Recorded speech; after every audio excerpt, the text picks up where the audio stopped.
दोस्तों इस कहानी की शुरुआत होती है 8 घंटे पहले, जहाँ पर एक रियो नाम का आदमी एयरपोर्ट पर घूम रहा था। फिर वो रिसेप्शनिस्ट से पूछता है कि किस फ्लाइट में सबसे ज्यादा पैसेंजर्स हैं, लेकिन वो रिसेप्शनिस्ट उसे कुछ भी नहीं बताती।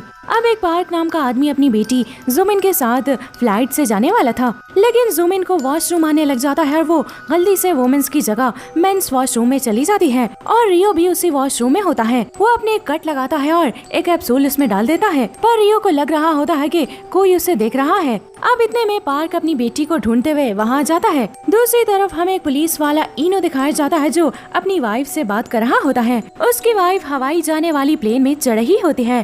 तभी इनो के पास उसके बच्चों की एक वीडियो आती है जिसमें उनके पड़ोसी प्लेन को हाईजैक करने की कोशिश करने वाले थे। उसके बाद इनो फौरन अपने बच्चों के पास आता है और फिर एक पुलिस वाले के साथ उस घर में तलाशी लेने के लिए जाता है। वहाँ पर उन्हें प्लास्टिक में लिपटी हुई एक लाश मिलती है। फिर हम रियो को देखते हैं जो पार्क और उसकी बेटी से पूछ रहा होता है कि वो लोग कहाँ जा रहे हैं, जिससे पार्क गुस्से में आ जाता है। लेकिन रियो को पता चल जाता है कि वो लोग हवाई जा रहे हैं, इसलिए रियो भी हवाई की एक टिकट ले लेता है। अब चेकिंग के वक्त उसके बैग से एक डिवाइस निकलती है, लेकिन रियो कहता है कि उसे अस्थमा है और ये कोई डिवाइस नहीं है बल्कि इनहेलर है, और फिर वो ये कहकर प्लेन में चला जाता है। फिर जब प्लेन टेक ऑफ करता है तो रियो वॉशरूम में जाकर अपने कट से वही कैप्सूल बाहर निकालता है। उसके बाद वो उस कैप्सूल को उस डिवाइस में डाल देता है जिसे वो इनहेलर बता रहा था। फिर वो अपना मुंह धोकर अपने पूरे जिस्म पर कोई चीज छिड़क देता है। दूसरी तरफ इनो को पता चलता है कि उस आदमी की मौत किसी पॉइजन की वजह से हुई थी। वहाँ मिली एक टेप से पता चलता है कि एक एक्सपेरिमेंट में चूहों पर कोई चीज छिड़की जा रही है, लेकिन उसके कुछ ही देर बाद चूहों के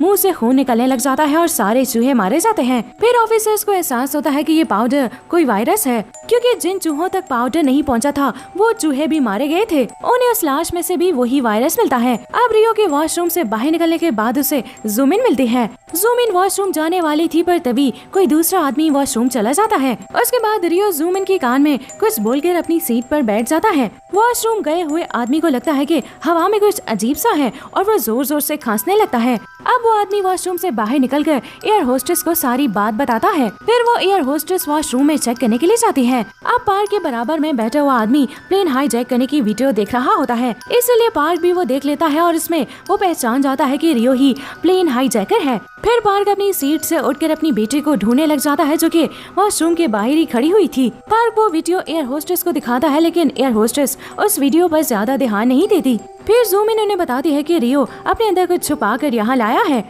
उसके बाद वो मेरे कान में ये बोल कर गया है कि प्लेन के सारे लोग मरने वाले हैं। अब ये सुनकर एयर होस्टेस रियो से उसकी आईडी मांगने चाहती है और रियो खुद को एक साइंटिस्ट बताता है। दूसरी तरफ इनो और बाकी पुलिस वाले एयरपोर्ट पे पहुंच जाते हैं और उस वीडियो टेप वाले आदमी की आईडी ढूंढने लगते हैं। फिर हमें पता चलता है कि वो आदमी रियो ही था। अब प्लेन में जो आदमी वॉशरूम गया था उसके जिस्म पर रेड स्पॉट्स आने लगते हैं और उसकी एक आंख निकलकर बाहर भी आ जाती है। उसके बाद उसे खून की उल्टियां भी होने लग जाती हैं और वो जमीन पर गिर जाता है। ये देखकर पूरे प्लेन में अफरा तफरी मच जाती है।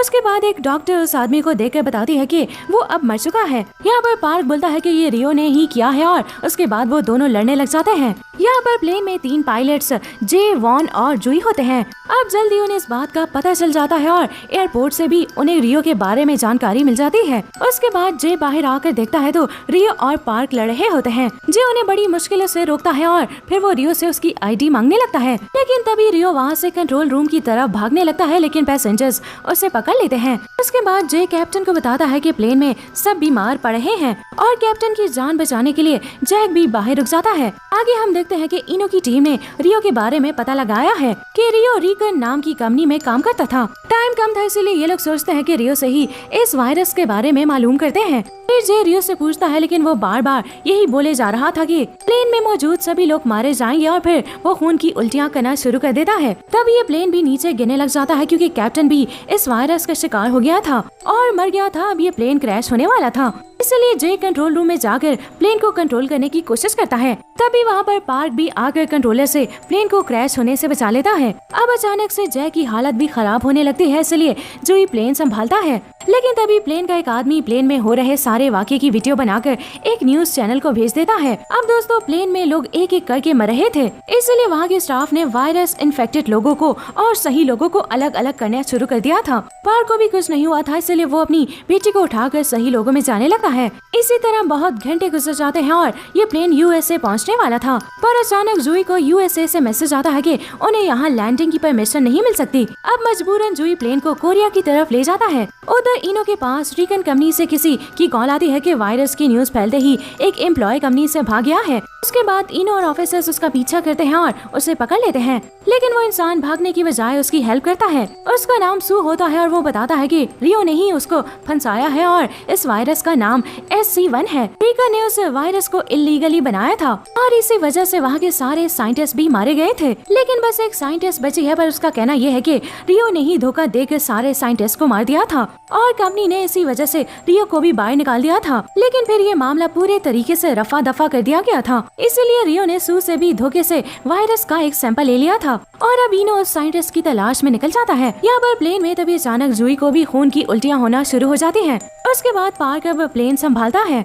अब कुछ घंटों के बाद इनो साइंटिस्ट से मिलता है और वो उस वायरस को पहचान लेती है। फिर गवर्नमेंट को खबर मिलती है कि रिकन के पास इसकी वैक्सीनेशन भी है, इसलिए गवर्नमेंट कंपनी पर वैक्सीन देने के लिए प्रेशर डालती है। फिर कंपनी को फ्री में सब लोगों को वैक्सीन देनी पड़ती है। यहाँ पर प्लेन में जूही की हालत बिगड़ रही थी, इसलिए उन्होंने जापान में ही लैंडिंग करने का फैसला लिया। लेकिन तभी जापानीज के फाइटर्स उस प्लेन को उड़ाने की कोशिश करते हैं, लेकिन जूही प्लेन को बचा लेता है और बेहोश हो जाता है। यहाँ पर जापानीज पीएम का मानना था कि वैक्सीन काम नहीं करेगी, इसलिए उन्होंने प्लेन को जापान में लैंड होने से मना कर दिया था। इनके लोगों की जान बचाने के लिए इनो खुद पर वैक्सीन एक्सपेरिमेंट करवाने को बोलता है, इसलिए वो खुद पर जबरदस्ती वायरस लगवाता है और वो दर्द के मारे चिल्लाता है, लेकिन वो वैक्सीन काम नहीं करती। अब पूरे कोरिया में औदम मचना शुरू हो जाती है, इसलिए गवर्नमेंट को प्लेन में कोरिया में लैंड करवाने के लिए मना करना पड़ता है। अब जब ये न्यूज प्लेन के लोग सुनते हैं तो वो खुद को कुर्बान करने के लिए तैयार हो जाते हैं। उसके बाद पार्क कंट्रोल टावर में मैसेज करता है कि वो लोग अब लैंडिंग नहीं करेंगे और फिर वो सारे कनेक्शंस को काट देता है। फिर सभी लोग अपने घर वालों को कॉल करके